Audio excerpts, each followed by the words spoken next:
Nació en Santiago hace 32 años, está casado hace poco más de un año, no tiene hijos, es licenciado en farmacia por la Universidad de Santiago de Compostela y realizó su especialidad en farmacia hospitalaria en Pontevedra. Desde hace algo más de 2 años trabaja en el Hospital Povisa de Vigo. En 2003, y tras un viaje de un mes de duración a Perú, él, su mujer y 2 amigos crearon la ONG Mi Perú. Don José Carlos de Miguel, muy buenas noches. Buenas noches. Don José Carlos, aunque a usted casi todo el mundo le conoce como Charlie, ¿no? Sí, exacto. Por José Carlos pocos me conocen, pero es mi nombre real. La idea de fundar una pequeña ONG como la suya surgió, como decíamos, después de un viaje de 30 días de duración al Perú, en el que usted además creo que vivió o convivió con un grupo de monjas de la Orden de Cluny. ¿Cómo fue ese viaje y qué vio en ese periplo? Sí, todo empieza porque mi madre era profesora en San José de Cluny, aquí en Santiago. Digo era porque ahora está jubilada. Y bueno, yo en aquel tiempo, hace 8 años, en el 2003, tenía la idea ya desde hacía años de hacer un viaje de este tipo y convivir durante unas semanas, un mes, con religiosas de esta comunidad que las conocía. Y bueno, pues surgió la idea y en ese año tuve la posibilidad de viajar allí y estuve un mes, como bien has comentado, con estas religiosas. Y allí conocí una cultura muy distinta a la que conocía aquí, una realidad social muy distinta. El pueblo en el que estuve es un pueblo que se llama Mi Perú, de ahí el nombre de la ONG, se llama Mi Perú. Es un pueblo de los arrabales de Lima, está a 30 kilómetros al norte de la capital de Lima.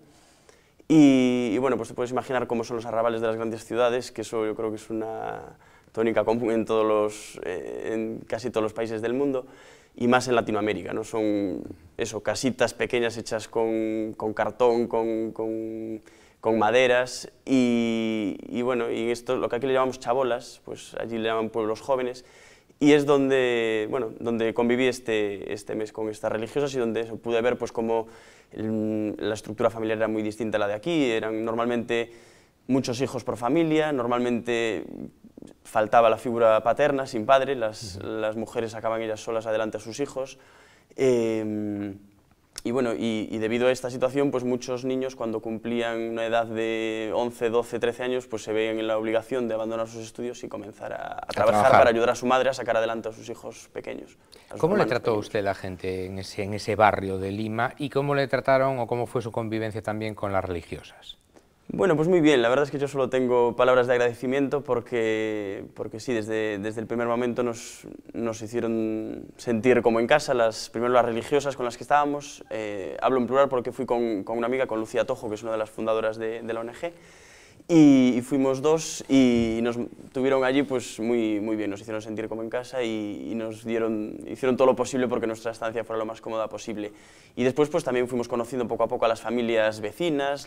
Estas monjas tienen una guardería allí, y entonces pues bueno, tanto a las señoras que trabajaban allí, a los niños que iban allí todos los días, y bueno, en general a todas las familias. Eso se crea alrededor de esta guardería comedor una especie de gran familia de gente que va por ahí todos los días y bueno, la verdad es que la convivencia fue muy fácil.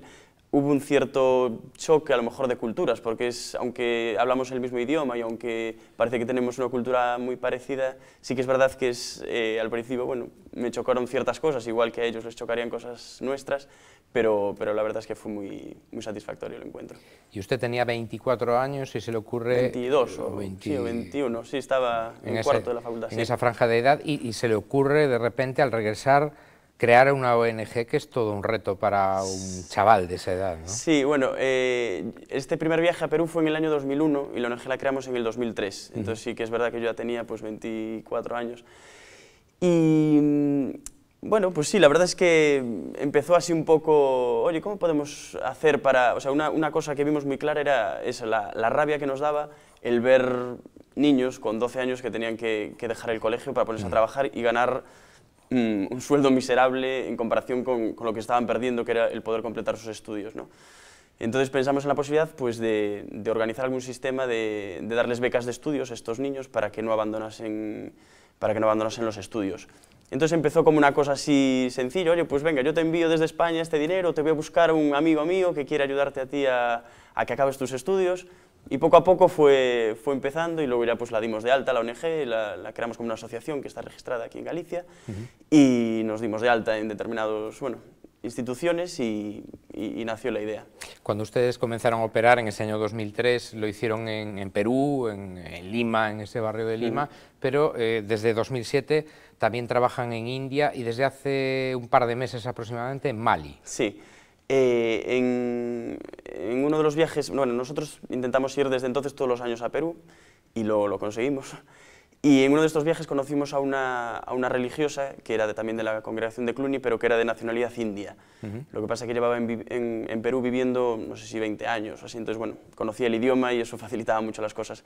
El caso es que esta religiosa pues, solicitó el traslado a su país natal, a la India, y desde allí nos escribió para decirnos si podíamos organizar algo parecido, pero en lugar de en Perú, en la India.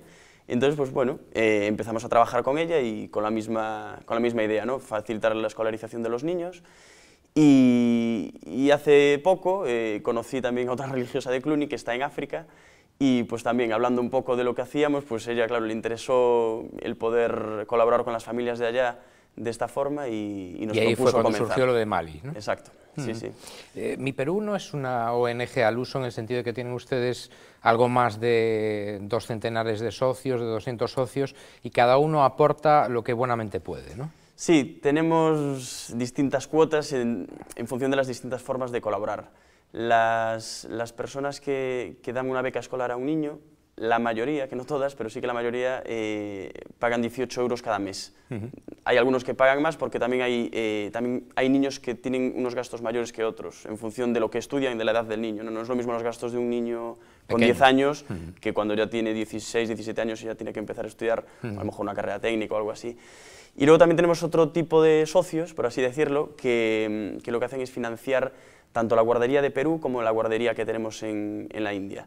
Entonces, pues eso es una cuota libre. Uno puede dar 5 euros al mes, otro puede dar 20, otro puede dar 10, no hay una cuota fija. ¿Y es suficiente con ese dinero o reciben ustedes algún tipo de aportación, por ejemplo, institucional? No, hemos recibido algún donativo puntual, pero la mayoría son de particulares, gente que nos conoce, que sabe cómo funcionamos, que sabe que no se queda ningún dinero por el camino, porque nosotros, ninguno de los 4 que trabajamos, cobramos ningún sueldo. O sea, todo lo que recaudamos pues lo enviamos para allí íntegramente. Lo único que se queda por el camino son las comisiones bancarias de hacer las transferencias y pocos gastos más. Entonces, bueno, esto es algo que a la gente le atrae bastante, el hecho de que no haya ningún porcentaje de dinero que se queda por otro sitio. Y bueno, tiene inconvenientes, porque el inconveniente que tiene es que nuestra ONG no está nada profesionalizada, ¿no? Somos, como has dicho, yo soy farmacéutico, trabajo en otra cosa, esto es un poco en el tiempo libre, y el hecho de no ser una ONG muy profesionalizada, pues tiene el punto débil de que no puedes meterte en grandes proyectos y puedes organizar cosas a gran escala porque no tenemos una estructura capaz, ¿no? Pero bueno, sí, la gente le atrae la idea de que es una cosa muy familiar, muy directa, y eso es, digamos, nuestra fortaleza, yo creo. En cualquier caso, si quiere, aproveche usted que está en televisión, en Popular Televisión Galicia, para pedirle a las instituciones lo que juzgue conveniente, si quieren recibir algún tipo de aportación, aunque tal y como están las cosas, no sé yo. Sí, hombre, los donativos siempre son bienvenidos y siempre se pueden hacer grandes cosas con el dinero. Piensa que aquí el dinero que para nosotros, yo qué sé, pues 50 euros, 100 euros puede parecer una cantidad pequeña, pero ese dinero allí, tanto en la India como en Perú, como en Mali, es una cantidad con la que sí que se pueden hacer muchas cosas. Entonces, bueno, siempre abrimos las puertas a cualquier tipo de donativo que quiera hacer la gente, tanto en empresas como personas. Ya que habla usted de dinero, ¿cuánto cuesta escolarizar a un niño, por ejemplo, en ese barrio de Lima, al año? Pues como le comentaba, hay distintos...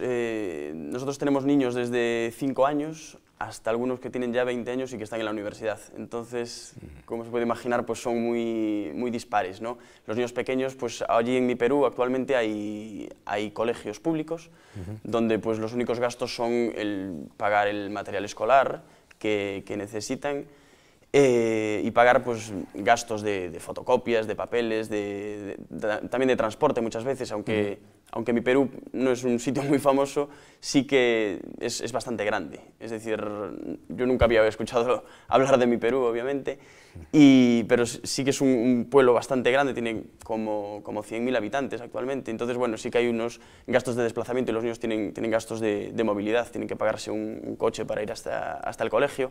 Entonces, esto puede estar pues, alrededor de, no sé, a lo mejor 10 euros al mes puede costarle la escolarización a este niño. Y sin embargo, no es mucho.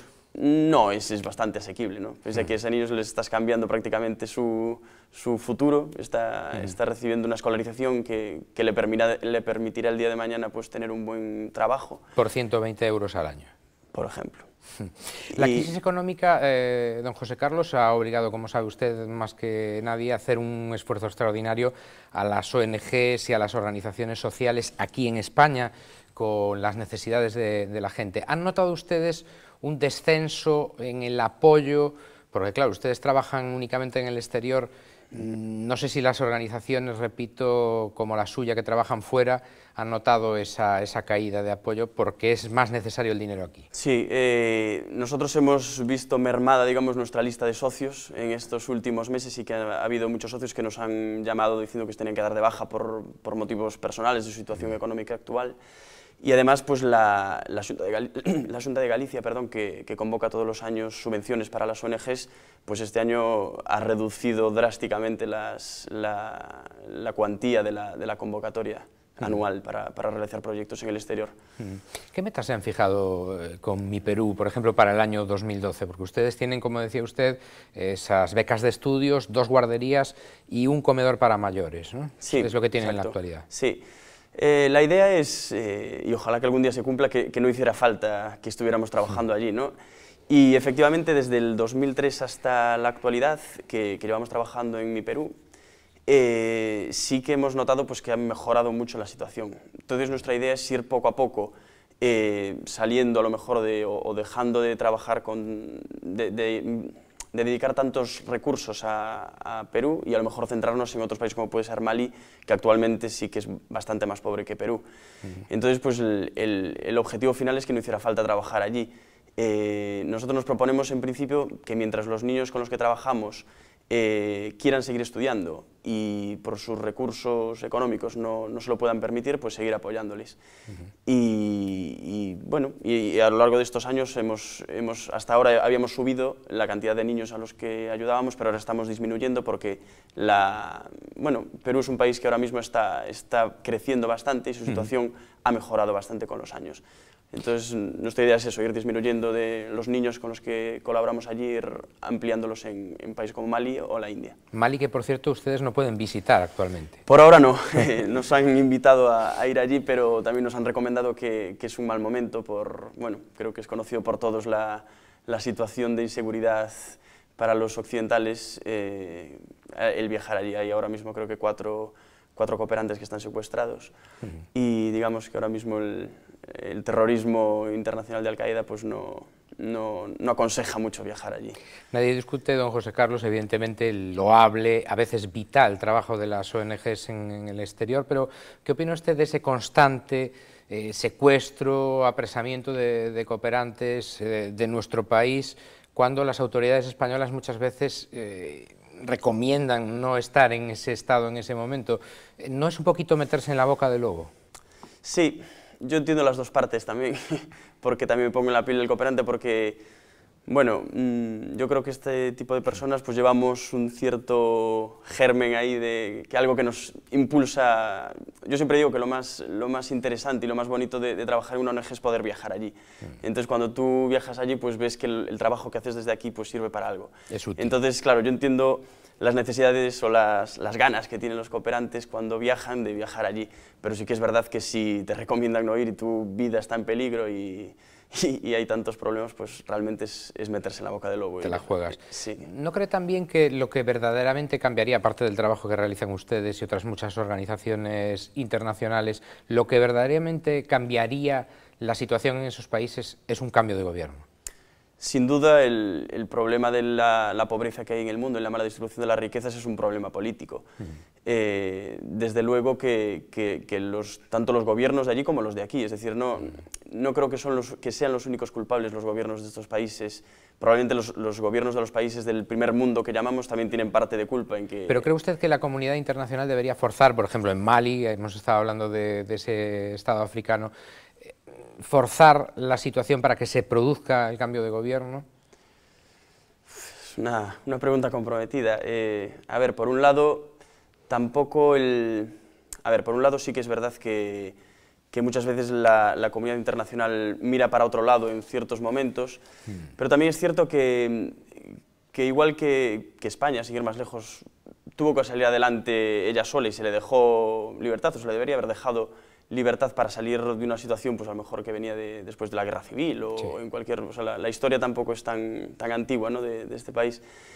Y pues a veces yo creo que en Occidente pecamos un poco de intentar dar consejos o presumir que nosotros lo hacemos muy bien y vamos a enseñaros cómo se hacen las cosas. A lo mejor hay que dejarles a estos países que ellos mismos salgan adelante conociendo sus limitaciones y sus recursos, y a lo mejor no hay tanto que opinar desde fuera, y es mucho más fácil verlo desde fuera que allí. A veces es un poco complicado en situaciones como las de Somalia o Mali, precisamente, ¿no? Sí, donde sí. hay una situación de desnorte, de desgobierno en muchas situaciones, gobiernos de tribus, una situación de inseguridad preocupante. Sí, son países con una idiosincrasia también muy compleja, que probablemente nosotros desde aquí tampoco la podemos entender, y es verdad que sí, que hay casos extremos como estos donde sí que debería la comunidad internacional hacer algo, pero ya te digo, siempre yo creo desde un punto de vista de precaución, de no dar todo por conocido, de pensar que cada cultura es muy distinta y que no desde fuera lo vemos, todo no es tan fácil como se ve desde fuera muchas veces, y probablemente sean problemas más complejos y más profundos. La última, don José Carlos. Siempre se ha dicho que es mejor que dar agua, construir un pozo, y mejor que dar peces, enseñar a pescar todavía. ¿Usted qué opina? Sin duda, claro. Nosotros, de hecho, nuestra filosofía es fomentar la escolarización, es darle a un niño una herramienta para que él, por sus propios medios, pueda estudiar, el día de mañana tener una formación y con eso trabajar y sacar adelante a su familia con su trabajo, y nosotros le hemos dado la herramienta de su educación, su escolarización. Don José Carlos de Miguel, gracias por haber estado con nosotros, mucha suerte con Mi Perú. Por cierto, ¿hay algún canal, por ejemplo, en internet o a través del teléfono? Sí, tenemos una página web que es ongmiperú.com o .org, y bueno, ahí está toda, ahora la estamos actualizando, pero bueno, ahí podrán encontrar toda la gente que quiera pues toda la información necesaria para contactar con nosotros y para colaborar, exacto. Lo dicho, muchas gracias. Muchas gracias a y ustedes. Buenas noches. Buenas noches. Y ustedes ya saben que después de las 9:30 tienen una cita de lunes a jueves aquí en Popular Televisión Galicia, 9 Acción. Que pasen una buena noche. Muy bien. Muy bien. Perfecto. Pues muchísimas gracias.